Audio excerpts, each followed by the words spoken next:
Hello there. I am just making a little video reflecting on something I saw as a young child in Chatham Township with my father, James M. DuPont, who became a rather noted meteorite collector, and my brother, Richard DuPont, who is K2CYT and W2DEO amateur radio operator.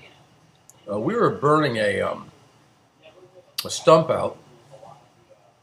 I think it was an apple tree. And we looked up and we saw a red object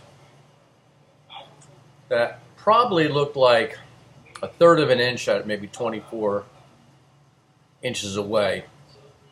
And it was tumbling.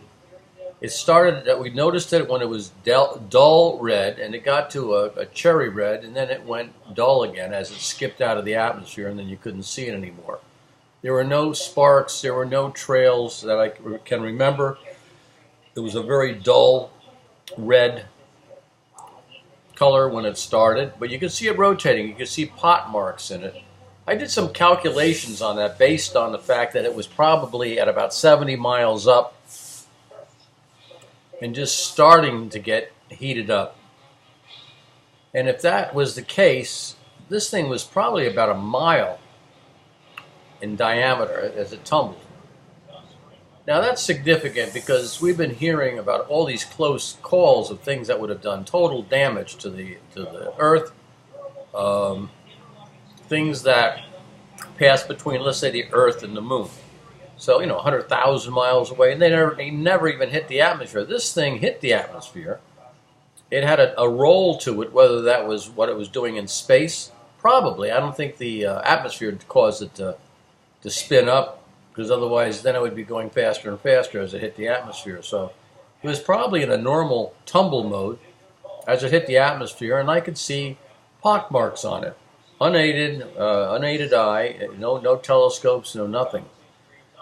Now I did some rough calculations. I used Google Earth, and I remember more or less what it looked like relative to Myersville Road in Chatham Township, where we saw this thing. And based upon my recollection of the angle of this thing as it came across the sky, I would have to say that this thing was going pretty much due east, roughly 90, a little around, according to the Google Earth mark that I made, probably about 90 degrees, very close to 90, 91 maybe, I don't know.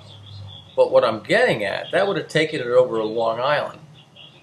Now, there's been some incidences, I don't have it right in front of me, I think they're talking like maybe 1966, 1970, where they saw a red object going across the sky. But people were saying that it had streamers, it turned green, did all these different colors and stuff. This is very simple. It was just, I guess you couldn't see it till you got red enough to actually observe it, and then you followed it as it got brighter and brighter red, and then finally it skipped out of the atmosphere. So it was definitely a close call.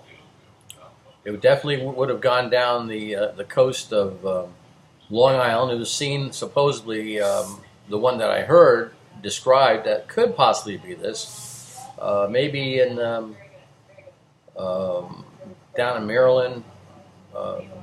It just had too many variations of what people saw. But this thing was red. I've seen some recollections at the turn of the century, some very red objects going by fairly slowly. This didn't look like it was really going fast, obviously. And it was going fast enough to skip out. So I guess what I'm trying to say is I'd really like to find out if anybody else saw that. I'm 68 years old. I would say I really can't pin it down. It could have been late 50s, early 60s. We were living in Chatham. We moved out of Chatham in 67, 66. I finished my high school at Chatham Township. We were living in Watchung at that time. So obviously, class of 67, it had to be before 66. And I would think, when I'm thinking of that apple tree, it might have been in the late 50s. that this took place. So I'm going to keep on looking at the old newspaper um, searches to see what people have seen. And it's, the problem with you put red mercury, they think it's a car. So, when you're doing searches. So obviously I'm not interested in red mercury cars. But this thing was close enough. And it was only in sight for, I don't know, maybe 5-10 seconds, if that. So obviously a limited amount of people saw it. It wasn't super bright. There were no trails coming off it, no sparks, no, pyrotechnic display that most of these people claim they see. And there's a thing called meteorites and meteorite showers. You see all these streaks of light going by, whip, whip, whip. But this was not. This was just a slow tumbling like that as it went through the atmosphere. And like I said, you can see the pockmarks. So I was doing some calculations on determining angles. They have some programs where you can actually get some perspective as to how big something had to be if you saw it at a certain angle. And I was able to pick up an angle based upon what I recall seeing this object, which would have been, if I'm seeing an object, let's say 1/3 of an inch thick, I'm perceiving that 1/3 of an inch at say 24 inches, then you can do some rough calculations. So that's a rough calculation. We're talking about 5,000 feet, 5,280 feet is a mile. So this thing had to come in. Would have been something else, let me tell you. Big by any type of meteorite standards.